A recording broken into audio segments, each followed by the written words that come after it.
Оралбай Бердан, қоянды ауылдың энергиясынан. Мен сұрағым қауымдастық жайында сұрайын деп едім. Мынау қауымдастықты жаңа әкім сайланды көктемде, бірақ қауымдастық сол ескі адамдар қалды, шалдар. Енді ол әкімнің сөзін сөйлейтін өзінің жағына жақындарын ғана тартып алады да қалған адамдарды сайлауға кіргізбей қойды. Қандай қауымдастық? Жұмыс істеймін деген адамдар, қоянды ауылы мысалы.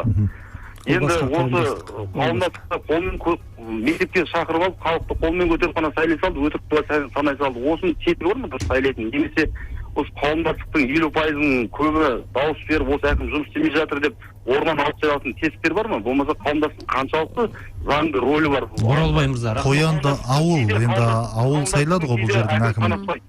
Зұлпықарға сіздің жауабыңыз дайын секілді. Жоқ, мен бұл жерде мәжілістің қабырғасында бұндай талай мәселе талқыланып жатыр. Жұлдыз ханым жауап берсе дұрыс болар еді деп ойлаймын. Бұл жерде Жұлдыз ханым қауымдастық жергілікті атқарушы билік органы.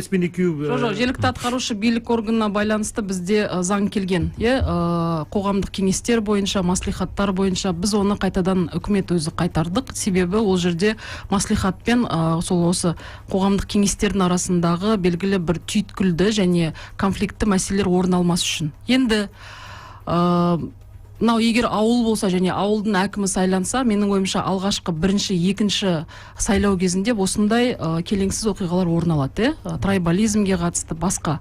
Бірақ қоғамдық бақылау, қоғамдық мониторинг, қоғамдық сараптама, енді қоғамдық тыңдау өткізе алады. Сол қоғамдық тыңдаулар негізінде бюджеттің орындалуы, көптеген мәселелердің шешілмей жатқандығын көрсете алады. Соның арқасында енді сол қоянды ауылы ол белгілі бір ауданға қарайды, сосын барып қалаға қарайды, облысқа қарайды. Соның негізінде құзыретті органдар өзінің шешімін шығара алады. Енді қоғамдық бақылау туралы заң, қоғамдық бақылауға қатысты субъектілер беріп, қоғамдық бақылау объектілер дұрыс жауап бере алмайтын болса, онда әкімшілік сотқа жүгіне алады. Әкімшілік сотта бұл мәселелер қарастырыла алады. Соған байланысты менің ойымша заңды күту керек 6 айдан кейін, және қояндыдағы енді ол нақты бюджет ба, жол ма, әлеуметтік мәселе ма, әлде азаматтар экономикалық жұмыссыздық мәселесі ма, соны нақты айту керек. Сол тақырыпқа байланысты жаңағы бұл жердегі қоғамдық қауымдастықтағы адамдардың бәрі әкімдікпен ауыз жаласқан адамдар деген мәселені айтып отыр. Біздің мәселеміз шешілмейді. Енді біз бір проблеманы көтереміз, одан ары қарай әкімге өтпейді деген мәселе. Диалог пен саяси мәдениеттің мәселесі. Әкім өзінің қасына бүгін осы адамдарды қою мүмкін. Бірақ ертең әкімнің уақыты біткеннен кейін, мерзім біткеннен кейін екінші сайлауға түседі ғой. Енді ол азаматтарды қайтадан қоя алмайды ғой. Ең бірінші сайлаудың ашықтығы және сайлаудың әділдігі. Соны жүзеге асыратындай тетіктер бар ғой, енді оны халық болып бірлесіп қарастыру керек қой. Мен қосып жіберейін, Жұлдыз ханым, өте дұрыс айтады. Бізде ана сайлау туралы заңда қазір ол депутаттар мысалы өзінің сайлаушылардың алдындағы негізгі міндеттерін орындамаған жағдайда сайлаушылар, электорат екеуі бірдей ғой. Соны қайтарып алу, кері шақырып алу құқығы берілген халыққа. Мына әкімдерде де дәл солай. Егер ол өзінің негізгі қызметінде құзыретін дұрыс жүзеге асырмаған жағдайда, ол міндетті түрде сенім мандатынан айырылады дейсіз халық. Енді мен бір нәрсені жаңа уақыт шектеулі болып тұр ғой, бір нәрсені атап өткім келеді. Бұл заңның аясында біз ұзақ күрескен бір норма болды. Бұл әскери кадет корпустары, әскери қызметшілер, борышын өтеушілерге жалпы қоғамдық бақылау енгізу. Басында қорғаныс министрлігі болған өте қарсылық танытты, өйткені режимді объектілер, бұл қорғаныс стратегиялық объектілер. Бірақ дәл осы заң талқылану үстінде бізде резонансты көп мәселелер болды. Дін аман әскерге барып, сол жақтан жаңағыдай ауру болған, тағы да басқа. Енді мен өзім ана ретінде, әйел ретінде аналардың, әйелдердің көптеген бізге келіп түскен өтініштері, шағымдары, көз жасын көргеннен кейін біз дегенмен осы норманың қабылдануына атсалыстық.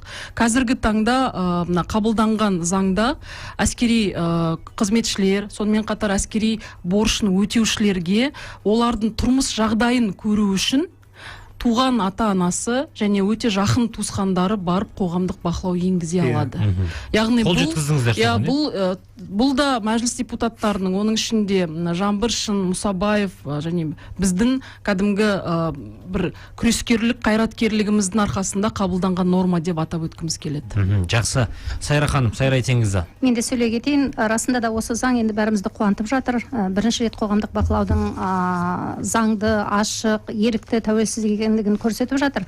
Жаңа Жұлдыз ханым көп айтып кетті. Мынау жер қойнауын пайдаланып, сосын оны пайдаланғаннан кейін тастап кетіп жатқан қаншама компаниялар бар. Бас аяғын таба алмай, бүкіл Қазақстан бойынша жер шұрық болып қалып жатыр. Онымен қоса жаңа айтып кеттік қой, әлгі квази мемлекеттік сектор деп Самұрық қазына жайлы мектептерді салып жатыр. Енді бүкіл Қазақстан бойынша 25 жылға дейін 400 мектепте салынады. Оның ішінде біздің экономикамызды дамыту үшін салық мысалы түсу керек. Ал қазір Самұрық қазынаның ешқандай қызығушылығы жоқ. Ол жерге жергілікті компаниялардың мысалы құрылыс материалдарын немесе жиһаздарын, басқа да құралдарды қоюға. Оның өзі де үлкен бір әңгіме болып тұр. Сондықтан да осы қоғамдық бақылау нақты осы уақытылы қабылданып отырған деп мен өзім. Яғни бұл реттеуші ғой, реттеуші. Әрине, бұл 6 айдың ішінде көптеген сұрақтар болуы мүмкін.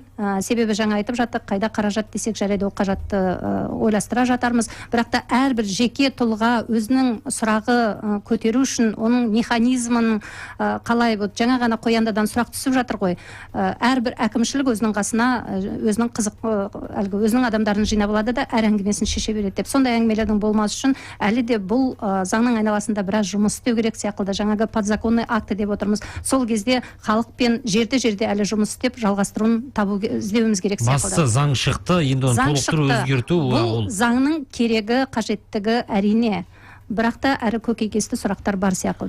Енді бұл жаңа Қазақстанда бір прогрессивті заң деп білуіміз қажет. Мемлекетпен, билікпен халықтың арасындағы мысалы диалогты, саяси мәдениетті қалыптастыру үшін алғашқы қадам жасалып отыр, заң осылай қабылданып отыр.